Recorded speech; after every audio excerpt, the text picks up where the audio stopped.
Hi. Look, this is it. I don't think I can do this anymore. Acting like everything is okay when I'm really struggling. I really need to get away from all of this. Burnout kills productivity. Burnout kills souls. It kills the joy of being in the present by constantly telling you you should be doing more. You should be more. Can we escape it?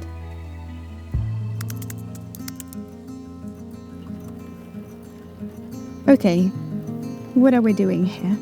Do you ever feel so overwhelmed, like no matter what you do, it's never quite enough? I feel like on one hand, social media gives us insight into every single life that we could be living. Like you could be an entrepreneur, you could have your corporate career, you could be a creator. But at the same time, no matter what you pick, you're missing out on something. And I honestly feel like I've been quite restless and anxious for quite some time now. So I came to this little cabin in the middle of nowhere with no electricity, hoping that cutting away all the distraction, all the overstimulation, even modern forms of communication will help me feel more at ease, more centered, and happier. But we'll see about that.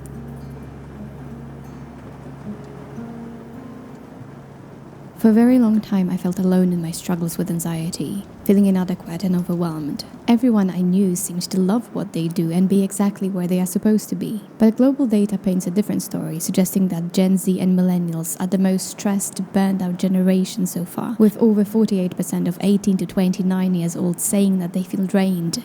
We have all the resources to get help, but we are under so much pressure to do well, improve and succeed. It just seems so hard to do the right thing at the right time.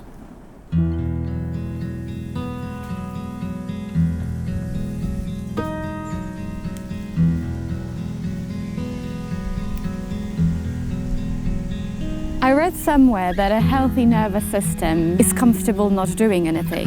And mine never was. It's like I can't switch off. I'm always thinking what's next. I think for many years I lived from holiday to holiday. Once I came back from one yoga trip, a bit improved. I was just right back at my desk, ready to run myself into the ground.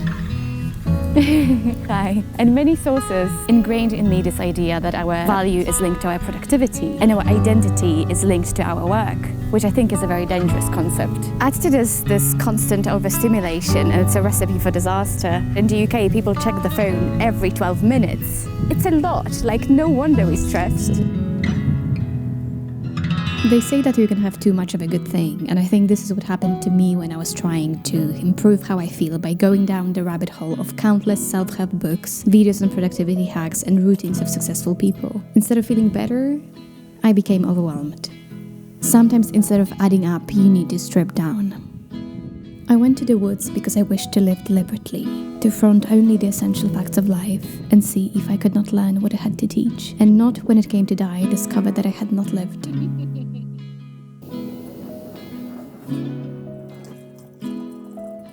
At first, not doing much made me feel uneasy. And strangely, my phone's been dead for days now, but I keep having this urge to go and check it. But slowly, this no electricity life is making me adjust to the rhythm of nature. I go to bed early, I wake up early, which is giving me a lot of clarity and peace. I feel like I'm exactly where I'm supposed to be, mentally and physically. I'm not bored, I'm not overstimulated, which also gives me the realization that a lot of the noise, the pressure, the distraction is man-made and actually of my own making. So I've been choosing to make myself distracted and miserable.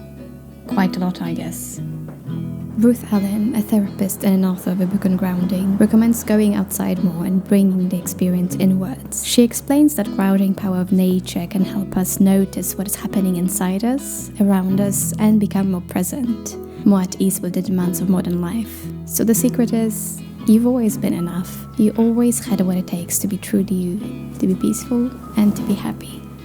I know this no electricity off the grid experiment can seem like a lot to many of you, but my idea was not really to totally reject modernity forever. It was more to reset my baseline. The way people do sugar detox, dopamine detox, I don't think it's to not ever have sugar again. I think it's to more be aware of your negative consumption patterns and make changes to your lifestyle to be healthier. And in my case, I'm really hoping being here makes me more at ease with being who I am, not doing anything, and not feeling this constant need to prove myself.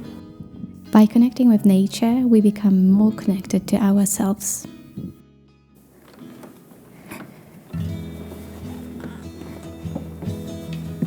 I feel almost scared going back to my normal life because these days he really helped me sort my head out. And at the same time, I wonder, is asking if I can have the modern life with all its comfort, the entertainment, corporate career, but without the pressure, without the burnout, is it sort of like asking if I can eat all the ice cream without getting fat? Well, I really hope that's not the case, and that I can take some of the peace and happiness that I found here back home with me. But I guess we'll see about that.